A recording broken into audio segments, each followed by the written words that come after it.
meus amigos e irmãos. Que a graça e a paz do nosso Senhor e Salvador Jesus esteja com cada um de nós. Começamos aqui mais uma lição da revista Palavra e Vida, produzida pelo Departamento de Educação Cristã, juntamente com o Departamento de Comunicação da Convenção Batista Fluminense. Esta revista, que foi escrita pelo pastor Alonso Castro Colares Júnior, com o título A Centralidade de Cristo, e com base na carta aos Hebreus. Mas, antes, não esqueça de se inscrever aqui no nosso canal. No botão embaixo, onde está escrito Inscreva-se. Curta, deixe o seu comentário, acione também o sino das notificações e compartilhe aí com os irmãos da sua igreja, através do WhatsApp, no grupo aí da igreja. Toda semana publicaremos aqui uma nova lição para estudarmos juntos. A lição de hoje é a número 13, a última lição deste trimestre, que traz o título A Graça Esteja com Todos Vocês. E que tem o texto base em Hebreus, no capítulo 13, no versículo 20 até o versículo 25, o qual estaremos lendo para a nossa introdução neste momento. E o texto, ele nos diz assim: O Deus de paz, que pelo sangue da aliança eterna trouxe de volta dentre os mortos o nosso Senhor Jesus, o grande pastor das ovelhas, os aperfeiçoe em todo o bem, para fazerem a vontade dele, e opere em nós o que lhe é agradável, mediante Jesus Cristo, a quem seja a glória para todo sempre. Amém. Irmãos, peço-lhes que suportem a minha palavra de exortação na verdade, o que eu lhe escrevi há pouco. Quero que saibam que o nosso irmão Timóteo foi posto em liberdade. Se ele chegar logo, irei vê-los com ele. Saúdem a todos os seus líderes e a todos os santos. Os da Itália lhes enviam saudações. A graça seja com todos vocês. Bem, irmãos, o objetivo da lição dessa semana é o de conectar os ensinamentos anteriores à necessidade da obediência e submissão aos líderes espirituais, reconhecendo a importância da unidade da igreja, o poder da oração e também a suficiência da graça de Deus para a perseverança na fé. Veremos também destacados as virtudes da igreja. Ao estudarmos esta lição, nós também estaremos relembrando acerca dos deveres da igreja e, por final, estaremos também exaltando o Senhor da igreja com esse estudo. Mas antes, no entanto, eu quero aqui agradecer aos irmãos que têm aí nos enviado mensagens de todo o Brasil, e não somente aqui da área da Convenção Batista Fluminense. Em especial, eu quero mandar aqui o meu abraço para o Antônio Carlos Moreira, da Primeira Igreja Batista, que fica lá na cidade Beira-Mar, em Rio das Ostras. Um abraço para todos os irmãos aí da querida igreja. Meus cumprimentos também para Ari Soares Alves, que é da Primeira Igreja Batista de Quitandinha, que fica na região serrana, em Petrópolis. O abraço agora vai para a Enilce Silveira de Souza. Ela é da Igreja Batista em Cachoeiro, em Cardoso Moreira.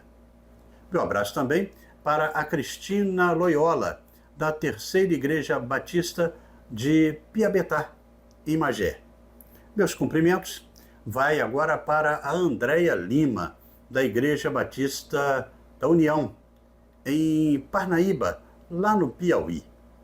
Meu abraço também para a Lídia Firmino, ela que está sempre aqui conosco, ela é da Igreja Batista em Marechal Deodoro, que fica nas Alagoas. Um abraço para os irmãos aí de Marechal Deodoro. E quando você mandar aqui o seu recado, não se esqueça de colocar de onde você é, qual a igreja que pertence e também se inscrever aqui no nosso canal e verificar se ainda está inscrito. Na lição anterior, irmãos, nós refletimos sobre a importância de olharmos atentamente para a vida do ministério de Cristo como exemplo maior da nossa conduta cristã. Concluímos que a sua vida e a sua obra são o exemplo perfeito para nós. Nessa lição de hoje, nós estaremos concluindo mais uma série de estudos. Hoje, nós chegamos no capítulo 13 de Hebreus, o último capítulo dessa carta, com as recomendações finais do autor da carta. E refletiremos acerca dos efeitos da graça de Cristo em nós, bem como em nossos relacionamentos, e tornando-nos aí também capazes de viver neste mundo à semelhança do Filho de Deus. No estudo de hoje, nós estaremos destacando a importância desta hospitalidade e também da vida familiar que vai refletir na igreja. No mundo onde o autor ajuda, com essa ajuda, ele estará valorizando também os conselhos que são oferecidos sem restrições, como podemos aí saber quem é o líder que deve ser seguido. Ele coloca isso para a gente.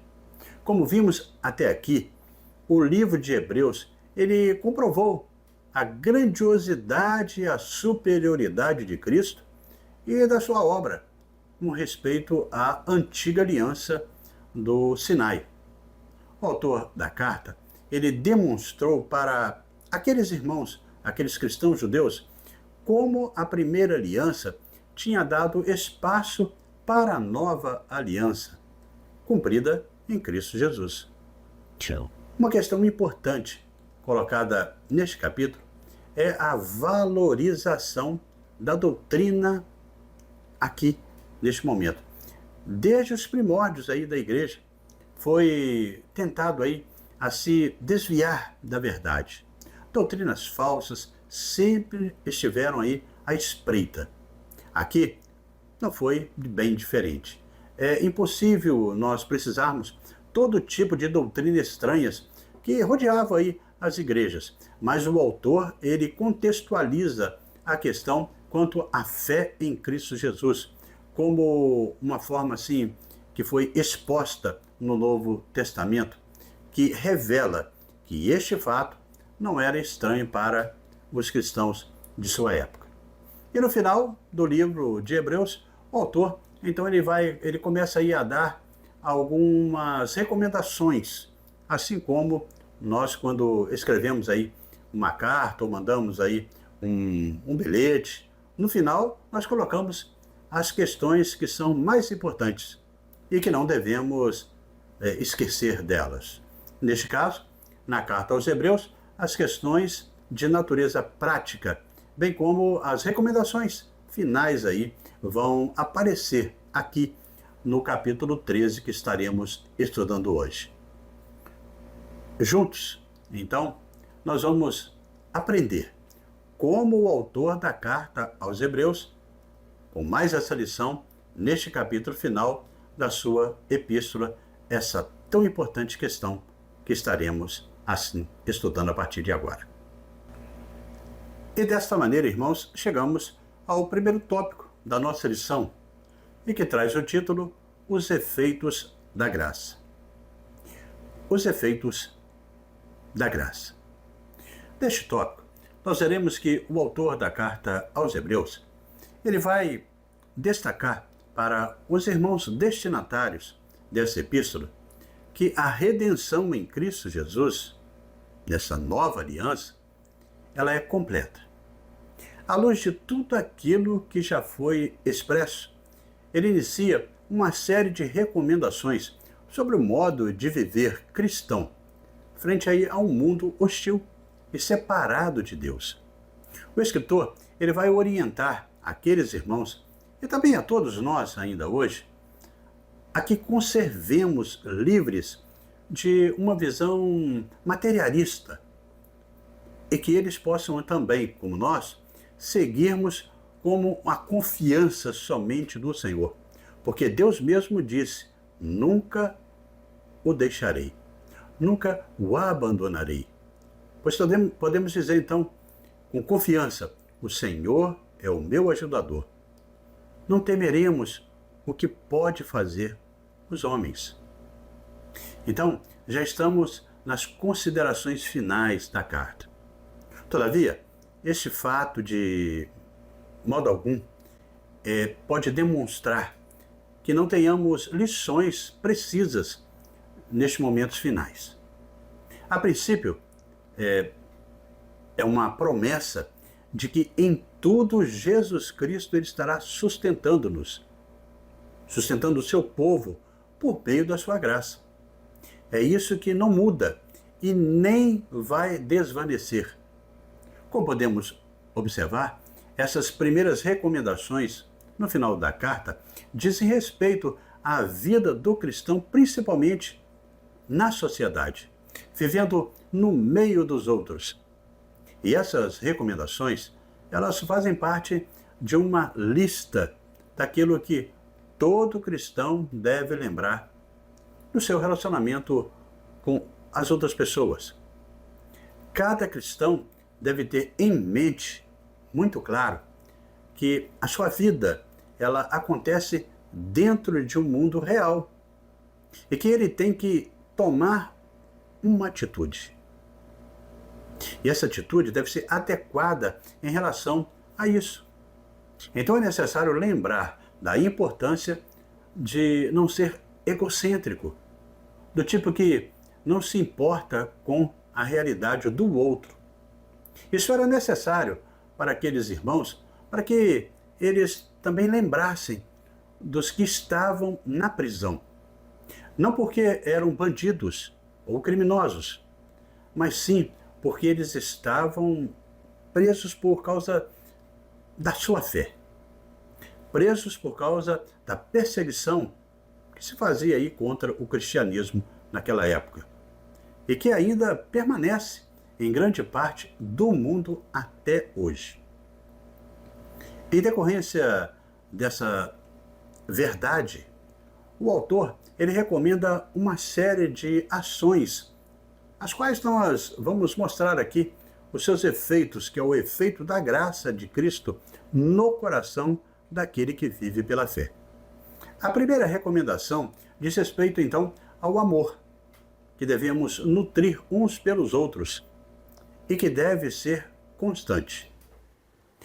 A segunda recomendação, como enfatizamos, ela diz respeito aos irmãos na fé, que estão aí encarcerados por causa da palavra de Deus.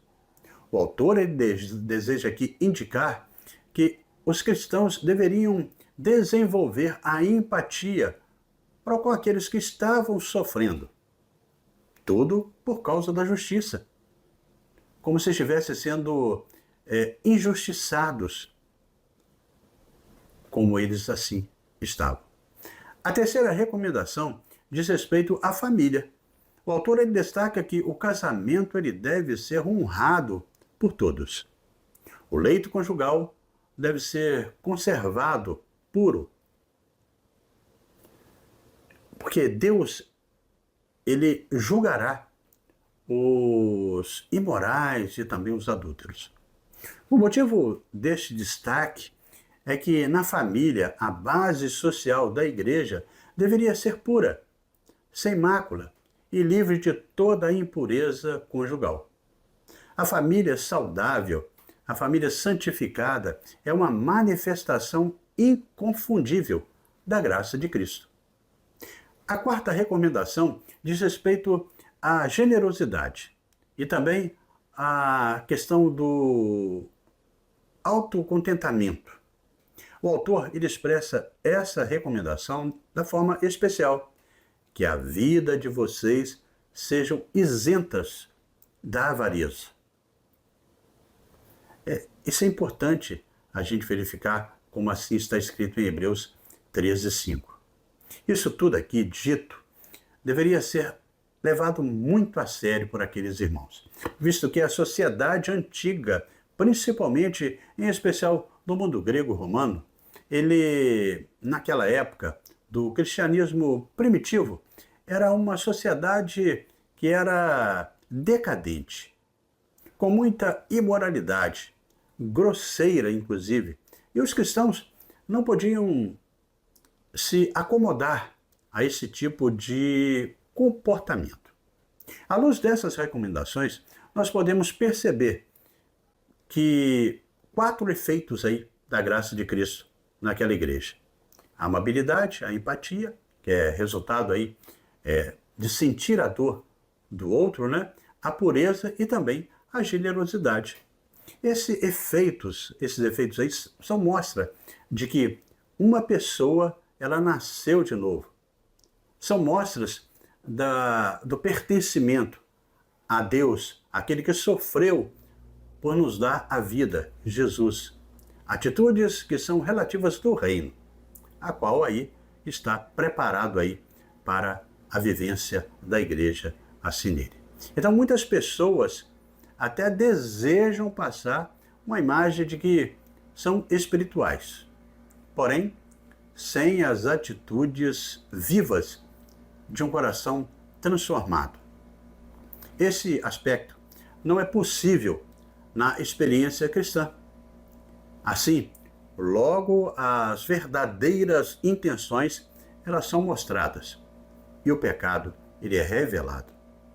Por outro lado, o coração daquele que foi transformado, ele aspira por viver em amor, empatia, com pureza e generosidade. Essas características são vivenciadas no dia a dia, mesmo com fraquezas e limitações. Dessa forma, nós podemos pedir ao Senhor que nos preencha com aquilo que nós tem faltado em nós, de modo a parecer cada vez mais com Jesus. Para tanto, há uma promessa de Deus que o autor da carta ele menciona, a qual está registrada no Salmo 118, no verso 6, que diz: o Senhor está comigo, não temerei o que é que alguém pode me fazer. Assim, a única coisa que a gente pode imaginar é que a graça ela produz também gratidão em nossos corações. E dessa forma, irmãos, chegamos ao segundo tópico da nossa lição, que traz o título A Importância dos Líderes. A importância dos líderes. Este tópico é muito importante, porque neste tópico nós vamos ver um alerta para a igreja e também para aquela liderança que recebera a carta aos Hebreus. No tópico anterior, falou de fidelidade, de todo cristão deve ter. E aqui, é claro, não se pode deixar de incluir principalmente a liderança daquelas igrejas. E por isso é que vai também refletir aqui quanto a esta questão. O líder, ele tem que ser exemplo de retidão e também de práticas que sejam condizentes com o posto ao qual o Senhor o confiou. Como também aí registrou na lição em Lucas, 12:48, que diz: mas aquele que não conhece a prática, coisas merecedoras de castigo, receberá poucos açoites. A quem muito lhe tem dado, muito será exigido. E quem muito foi confiado, muito mais será pedido. Então, dessa forma, o líder, quando ele é fiel à obra do Senhor, a obra que foi proposta por Deus, ele orienta, através do autor da carta, aqui, a gratidão que deve ser demonstrada para com eles, os quais trabalham e lideram com fidelidade a obra do Senhor. E aqui vai uma pergunta E aqueles que não são chamados aí e não exercem com dignidade aquilo que Deus confiou, o que acontece com eles?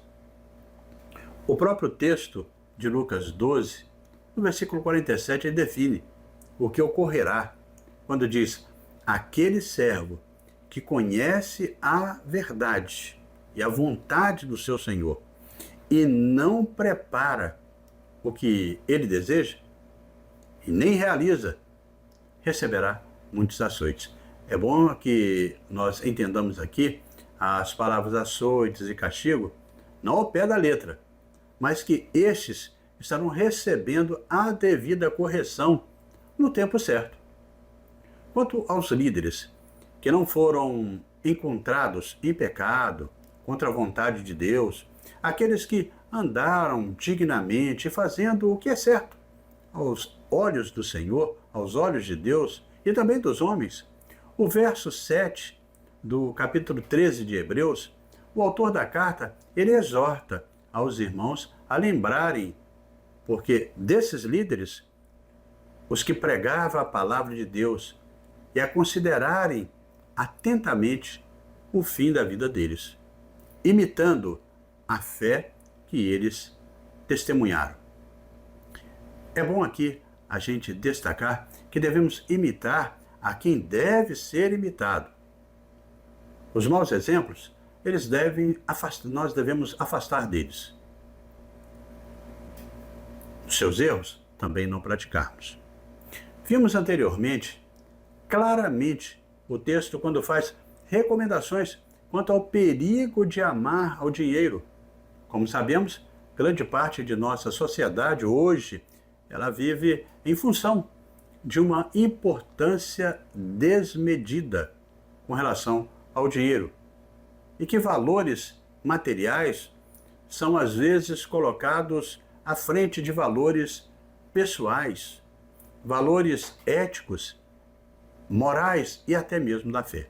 Simplesmente para ter um pouco mais de recurso, comprar mais bugigangas e quinquilharias, e que vão beneficiar apenas por pouco tempo e vão afastar, assim, do objetivo de Deus. Então, quantas pessoas aí têm muito e mesmo assim estão sempre descontentes e reclamando, não é verdade? No verso 17, o autor da carta aos Hebreus, mais uma vez ele menciona os líderes fiéis ao Senhor, exaltando essas pessoas e que nós devemos ser submissos a eles, pois zelam pela a nossa alma, e vão prestar contas a Deus por isso. Mais uma vez, ele faz referência aos líderes que são comprometidos com a palavra de Deus e não com os seus próprios desejos.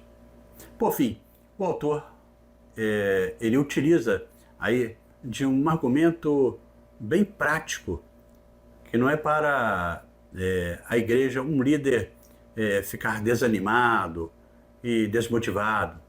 Por isso, a igreja deveria fazer o que estivesse ao seu alcance para que os líderes fiéis ao Senhor, repito, que não se corrompiam com coisas do mundo, que eles trabalhassem com alegria e não gemendo, como está lá no capítulo 13, no versículo 17. Dessa forma, então, a exortação com relação a essa importância de honrar e obedecer à liderança da igreja tem como objetivo assegurar que aqueles os quais lideram com fidelidade à palavra de Deus sejam reconhecidos por sua fidelidade diante de todos. Já aqueles que estão a esmelar, ou seja, a rechaçar as verdades da palavra de Deus, a transgredir os bons costumes, a não ser justos de acordo com a palavra de Deus, o julgamento divino ele é certeiro. Deste modo, no verso 9 do capítulo 13, o autor ele recomenda aos cristãos a não se deixarem levar também por doutrinas diferentes e estranhas, porque o que vale é ter o coração confirmado na graça. O autor ele vai também relembrar mais uma vez que a importância do culto é Cristo e não o culto aos homens. Ele vai explicitar que Cristo deve permanecer na centralidade do culto e na doutrina da igreja, como os líderes fiéis estavam assim ensinando. Essa é uma parte importantíssima na lição de hoje da Carta aos Hebreus. A igreja deve honrar e amar os seus líderes, que eles presidem com honra, conduzindo a igreja de acordo com a palavra de Deus. Por exemplo, o apóstolo Paulo, na primeira carta aos Tessalonicenses, no capítulo 5, nos versos 12 e 13, ele sustenta que os cristãos, daquelas igrejas ali, daquela igreja principalmente, deveria ter um apreço com aqueles que trabalhavam com eles, que presidiam de acordo com o Senhor. Então, por causa disso, o trabalho deles deveria ser honrado. Semelhantemente, na segunda carta a Timóteo, no capítulo 2, no verso 2, o mesmo apóstolo Paulo, ele orienta sobre aquilo que, da sua parte, né, ele estava ouvindo através de muitas testemunhas. Isso mesmo, ele transmitia aos homens fiéis e também idôneos para que eles assim estivessem instruindo a igreja. De fato, é imperativo que a igreja trate com carinho, honra e também obediência todos aqueles que com fidelidade lideram e com honra também a Deus. Eles devem também assim serem honrados. Esses então são os efeitos da graça na vida daqueles irmãos que o autor queria ver manifestados. Ou seja, tratar como Deus era assim também tratado. É aquela máxima, né? Assim na terra como no céu. E assim chegamos ao terceiro tópico da nossa lição, e que traz o título A Segurança na Obra de Cristo. A segurança na obra de Cristo. Neste tópico, nós veremos que o autor da Carta aos Hebreus vai destacar o ministério do Novo Testamento e também vai mostrar que na igreja não há e não pode haver uma classe sacerdotal exclusiva, como ocorre em certas religiões. A palavra sacerdote não se aplica aí a nenhum indivíduo, senão ao próprio Cristo, que se constituiu sumo sacerdote do povo redimido. Na nova aliança, Cristo é o único mediador entre nós e o Pai Celeste. Dessa forma, o autor da carta aos Hebreus, ele finaliza a sua epístola com algumas expressões que são marcantes, as quais são importantes a gente mencionar aqui. A primeira está no verso 8 do capítulo 13, segundo o qual Jesus é o mesmo ontem, hoje e sempre. Que maravilha, né? Nós sabermos da confiança que temos na imutabilidade da obra de Cristo para a nossa salvação. Todavia, não somente isto, pois Ele também é o Senhor do tempo. Assim como Ele fora o mesmo ao deixar a sua glória e pagar o preço pelos nossos pecados, Ele continua sendo o mesmo para a nossa geração. Hoje, neste tempo, neste século, é tão diferente daqueles que viveram, né, dos irmãos. Né? Muitas pessoas vivem de maneira diferente, mas Cristo, Ele é o mesmo. Da mesma forma, a sua imutabilidade nos garante que a promessa de entrar no descanso eterno de Deus é imutável. Poderemos ter essa certeza sempre em nossa mente, bem como em nosso coração. A carta aos Hebreus, ela começa exaltando o Filho e termina exaltando também o Filho. Após afirmar que ele é superior aos anjos, que ele é superior a Moisés, que ele é superior a Arão, ele é o sumo sacerdote perfeito. Ele é o autor e consumador da nossa fé. Agora, o autor está concluindo, ressaltando a divindade de Cristo e a sua eternidade. Neste mundo de mudanças tão rápidas, não é? Nada parece permanecer. Os líderes vêm e vão. O líder, no entanto, é imutável? Não, mas Jesus é. O autor diz: Jesus Cristo ontem, hoje e sempre vai ser o mesmo. Tem-se pregado muitos sermões sobre esse texto e sobre essa parte de Hebreus, né? A imutabilidade de Cristo. Numa ocasião em que a igreja ela estava passando por uma terrível perseguição, no momento em que o escritor já recomendou resistir até o sangue, se for preciso. Na época das perseguições que eram implacáveis, o escritor ele ressalta que Jesus, mesmo sendo o Filho de Deus, mesmo governando sobre os céus e a terra, mesmo tendo a chave da morte e também do inferno em suas mãos, ele recebeu toda a informação daquilo que era para fazer a vontade do Pai, ele fez. Ele promete assim estar conosco todos os dias até a consumação dos séculos. É um hino de louvor, né? E exaltação a Cristo, a sua obra. E o tema central dessa belíssima carta é realmente Jesus, o Deus de paz, que nos trouxe a paz. O Senhor Jesus, o grande pastor das ovelhas, pelo sangue dele, nos dá a vida eterna nessa nova aliança.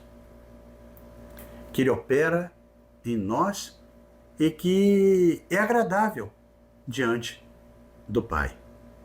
Assim, como o autor da carta aos Hebreus desejou tantas bênçãos àqueles irmãos e também a nós, isso também nós podemos desejar também aos nossos irmãos, nesse tempo presente, o tempo chamado hoje, objetivando juntos refletir acerca dessa preciosidade. A graça esteja com todos vocês, como finaliza ele em Hebreus 13, no capítulo 25. E neste caminhar, irmãos, chegamos à conclusão desta 13ª edição deste 4º trimestre da revista Palavra e Vida. Neste tempo de supervalorização dos títulos eclesiásticos, onde muitos se acham donos da igreja, é bom a gente lembrar que o grande é Jesus, o maior é Jesus, a igreja é de Jesus. Os demais oficiais da igreja, ou seja, pastores, diáconos, bem como outras lideranças, elas cooperam com Jesus. Mas o cabeça do corpo da igreja será sempre Jesus Cristo. E é Ele que manda e também que comanda. É Ele, o grande pastor das ovelhas, que recompensa também aqueles que trabalham com afinco e também com fé, protegendo as ovelhas. Para essa liderança, o apóstolo Pedro, em sua primeira carta, destaca, dizendo que esses pastores não hajam como dominadores dos que eles foram confiados, mas como exemplo para o rebanho. 1 Pedro 5,3. Então a preocupação do escritor aos Hebreus era claro com relação a isso. Ou seja, Cristo deveria ser e sempre será o centro da sua igreja. E dessa forma, irmãos, chegamos ao nosso momento para pensar e agir, com 3 reflexões propostas pelo pastor Alonso Castro Colares Júnior. A primeira reflexão: você consegue perceber os efeitos da graça de Cristo em sua vida? Conte um testemunho. A segunda reflexão: você tem tratado os seus líderes, que são fiéis à palavra de Deus, com honra e obediência? Se não, procure amá-los e respeitá-los e, sobretudo, ore por eles. A terceira e última reflexão: como a imutabilidade de Cristo influencia em sua fé? Que você possa reunir com os seus irmãos na escola bíblica dominical ou até mesmo durante a semana e compartilhar uns com os outros sobre essas questões para o amadurecimento de cada um com as experiências que serão apresentadas. Assim, hoje nós estudamos aqui no nosso canal o capítulo 13 de Hebreus, com o tema A Graça Esteja com Todos Vocês, a última lição dessa nossa revista. Nós observamos hoje que não há obra boa operada em nós, a não ser que seja a obra de Deus. Ele age em nós antes de sermos capazes de qualquer boa obra. Nenhuma coisa boa é operada em nós que não seja por Deus, que não seja por meio de Jesus Cristo. Ele nos mostra a sua vontade e nos capacita para realizá-la e jamais nos atribui uma tarefa sem dar aí o poder de realizá-la.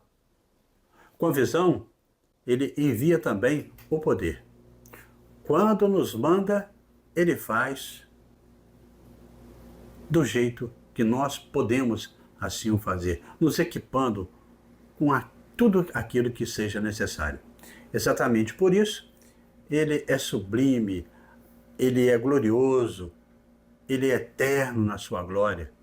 Ele é o autor da eterna aliança e a causa de tudo isso que é a igreja. O próprio Deus opera em nós e nos equipa para fazer a sua vontade por meio de Jesus Cristo, até o dia final. E assim, amigos e irmãos, terminamos mais uma lição da revista Palavra e Vida. Mas antes de você sair, eu convido você a se inscrever no nosso canal, no botão aqui embaixo, onde está escrito inscreva-se. E confira aí se você ainda está inscrito. Curta, deixe o seu comentário e acione o sino das notificações e compartilhe para os irmãos aí da sua igreja, para que mais pessoas também possam desfrutar do conteúdo para a edificação de cada um na aprendizagem da palavra de Deus. Nós estaremos no próximo estudo iniciando um novo ano, com o primeiro trimestre de 2025, quando estaremos estudando uma nova revista, que desta vez foi escrita pelo pastor Fábio Martins, com base no livro de Isaías, o Evangelho do Antigo Testamento. E a lição número 1, que estaremos estudando na próxima semana, tem o título O Senhor é a Salvação. E publicaremos aqui esta nova lição se Deus assim nos permitir. Amém?